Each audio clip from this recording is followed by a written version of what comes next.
Femmes d'Alger dans leur appartement. Nouvelle d'Assia Djebar. Préface et postface de l'auteur. Ouverture. Ces nouvelles, quelques repères sur un trajet d'écoute, de 1958 à 1978, conversations fragmentées, remémorées, reconstituées, récits fictifs, visages et murmures d'un imaginaire proche, d'un passé présent se cabrant sous l'intrusion d'un nouveau informel. Je pourrais dire nouvelles traduites de... Mais de quelle langue? De l'arabe, d'un arabe populaire ou d'un arabe féminin? Autant dire d'un arabe souterrain. J'aurais pu écouter ces voix dans n'importe quelle langue non écrite, non enregistrée, transmise seulement par chaînes d'écho et de soupirs. Son arabe, iranien, afghan, berbère ou bengali, pourquoi pas, mais toujours avec timbre féminin et lèvres proférant sous le masque. Langue d'esquamé, de n'avoir jamais paru au soleil, d'avoir été quelquefois psalmodié, déclamé, hurlé, théâtralisé, mais bouche et yeux toujours dans le noir. Comment œuvrer aujourd'hui en sourcière pour tant d'accents encore suspendus dans les silences du sérail d'hier? Mots du corps voilé, langage à son tour qui si longtemps a pris le voile. Voici donc une écoute où je tente de saisir les traces de quelques ruptures à leur terme, où je n'ai pu qu'approcher telle ou telle des voix qui tâtonnent dans le défi des solitudes commençantes. Autrefois, me semblait-il, passer de l'arabe populaire au français amenait une déperdition de tout le vivace du jeu des couleurs. Aussi ne désirais-je me rappeler alors qu'une douceur, qu'une nostalgie des mots. Les femmes vivent-elles, en dépit de ce son feutré? Cette contrainte du voile abattu sur les corps et les bruits raréfie l'oxygène même aux personnages de fiction. À peine approchent-ils du jour de leur vérité qu'ils se retrouvent la cheville entravée à cause des interdits sexuels de la réalité. Depuis 10 ans au moins, par suite sans doute de mon propre silence, par à-coups, de femmes arabes, je ressens combien parler sur ce terrain devient, sauf pour les porte-paroles et les spécialistes, d'une façon ou d'une autre une transgression.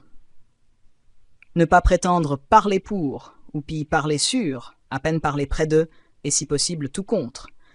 Première des solidarités à assumer pour les quelques femmes arabes qui obtiennent ou acquièrent la liberté de mouvement, du corps et de l'esprit. Et ne pas oublier que celles qu'on incarcère, de tous âges, de toutes conditions, ont des corps prisonniers, mais des âmes plus que jamais mouvantes. Femmes d'Alger nouvelles, qui depuis ces dernières années circulent, qui pour franchir le seuil s'aveuglent une seconde de soleil, se délivrent-elles, nous délivrons-nous, tout à fait du rapport d'ombre entretenu des siècles durant avec leur propre corps? Parle-t-elle vraiment en dansant et sans s'imaginer devoir toujours chuchoter, à cause de l'œil espion? Assia Djebar, 1979. Aujourd'hui. Femmes d'Alger, dans leur appartement. À Sakina, ma sœur à Abu Dhabi. Tête de jeune femme aux yeux bandés, cou renversé, cheveux tirés. Le brouillard de la pièce étroite empêche d'en voir la couleur. Ou châtain clair, plutôt auburn, serait Sarah. Non, pas noir. La peau semble transparente, une perle de sueur sur une tempe. La goutte va tomber. Cette ligne du nez, la lèvre inférieure à l'ourlet rose vif, je connais, je reconnais. Et le profil tangue soudain. À droite, à gauche. Un lent balancement sans la voix berceuse de la nourrice qui nous réchauffait ensemble dans le lit d'enfance, haute et sombre. Il tangue à droite, à gauche, sans les pleurs de la douleur douce, la perle de sueur devenue une larme, une seconde larme. Fumée s'élevant en volute. La moitié gauche de la face au bandeau.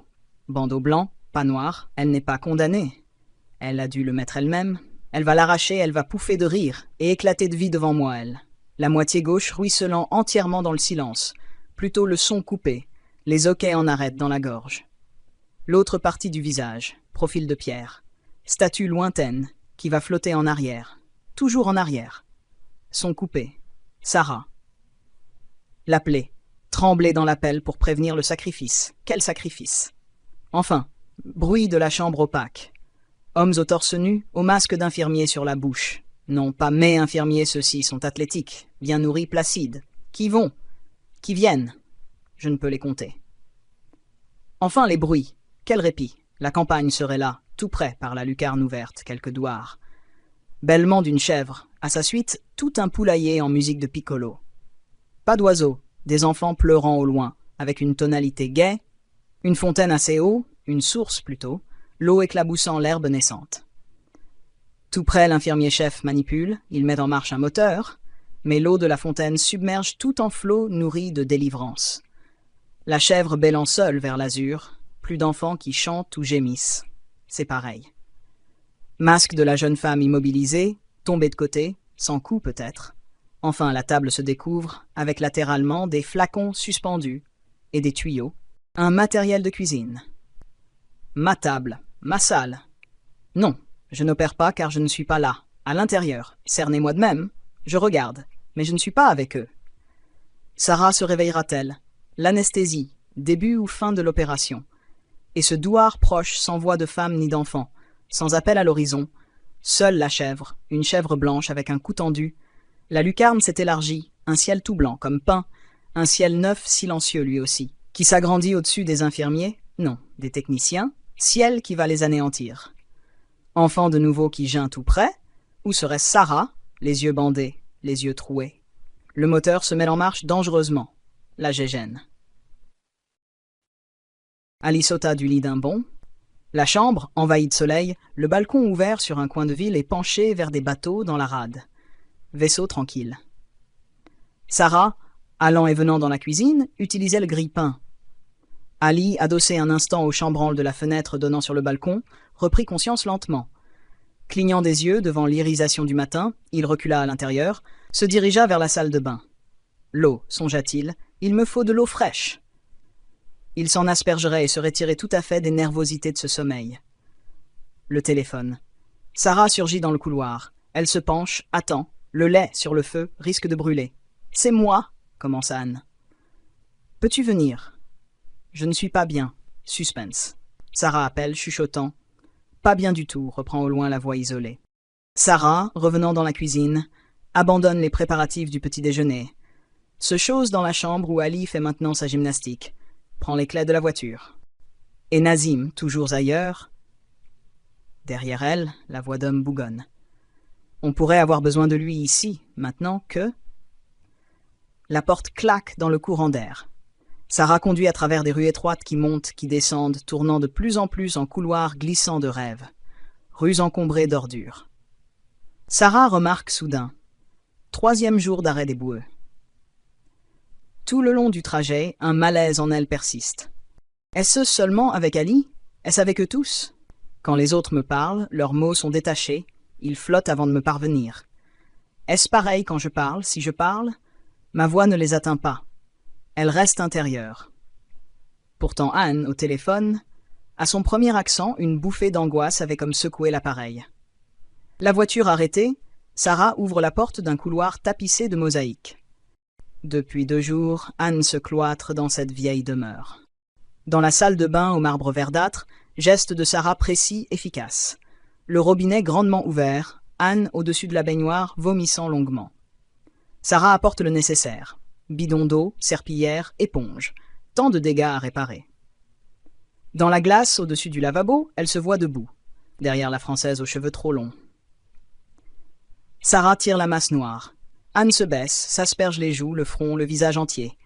Laisse échapper des gémissements saccadés. Sans bouger, Sarah forme une tresse de la chevelure, prend d'une main une bouteille d'eau de Cologne, l'ouvre, en verse sur la nuque de l'amie, recule. Elle s'en asperge, elle aussi. Vaincre l'odeur de la vomissure. Elle n'écoute pas Anne qui gémit. « Excuse-moi vraiment. Excuse-moi. » Dans la pièce large, basse, envahie de pénombre, où a dormi la passagère, Sarah remet le matelas en ordre, relève les coussins, secoue la natte en 10. Ça sert de vivre avec un chirurgien. Autrefois, j'aurais appelé au secours bêtement. Trop de cachets d'un seul coup, la faire vomir. C'est tout simple. Anne va, vient, dessine des cercles rétifs au milieu de la pièce nue. Sarah s'assoit dans un coin, à même le carrelage. La pierre tue les odeurs, celle de la maladie, du désespoir. Un coup de cafard, ricane Anne.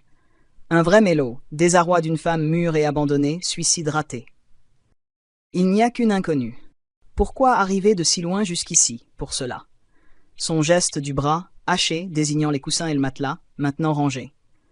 J'aurais dû te le dire hier, quand tu m'as attendu au port, elle soupire, retrouve sa douceur.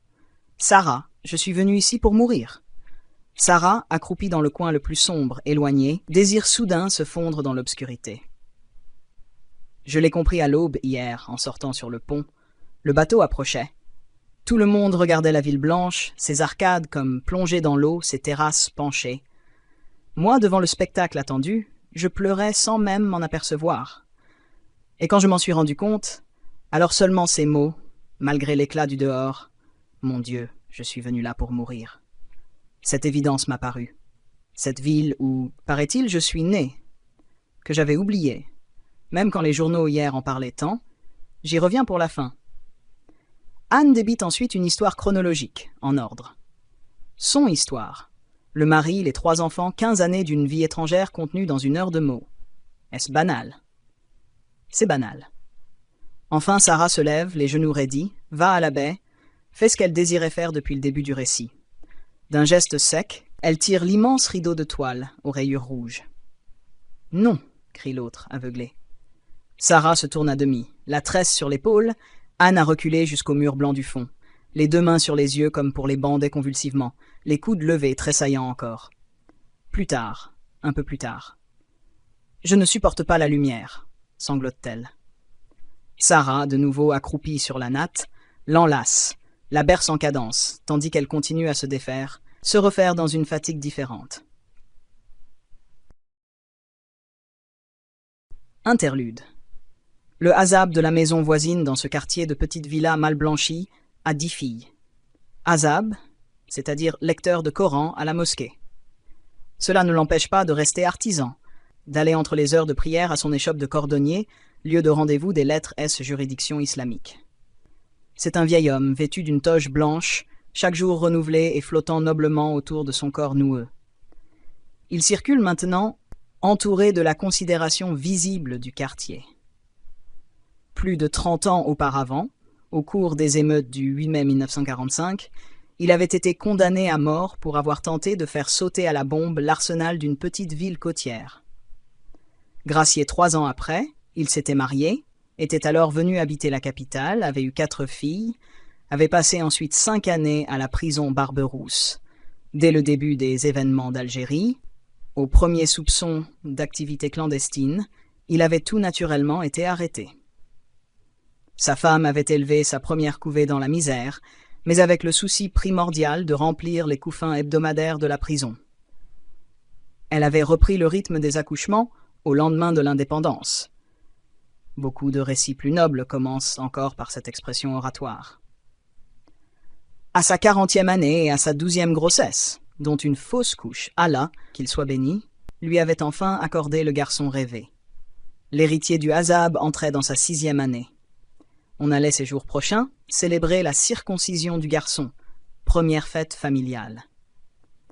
Les 3 filles d'avant l'indépendance, la 4e, la plus effacée, venait d'être fiancée à un employé de banque, posait quelques problèmes.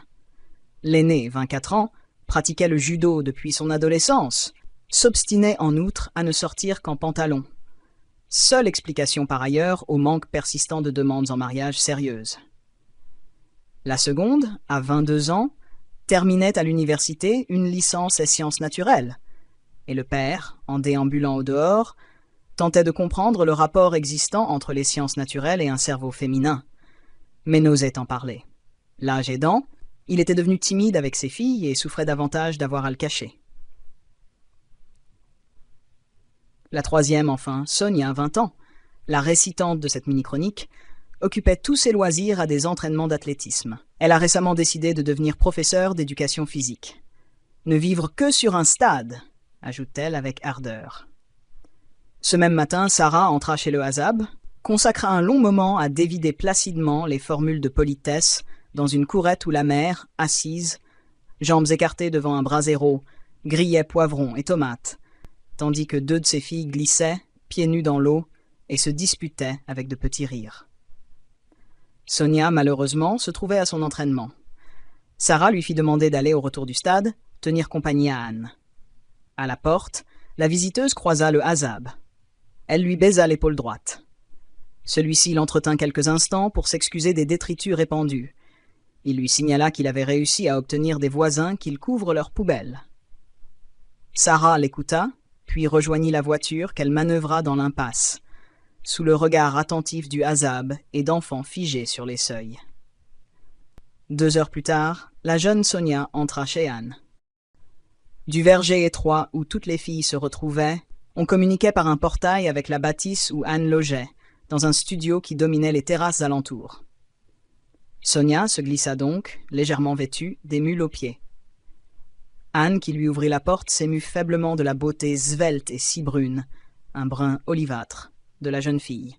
« Je suis la voisine annoncée, » dit Sonia. Elle prépara sans façon un thé, retourna au verger, cueillir une poignée de fleurs de jasmin qu'elle mit dans le sucrier, déclara ensuite qu'elle aimerait faire plus ample connaissance. Aussi se transforma-t-elle, le temps d'un jeu avec la Française, en chroniqueuse familiale.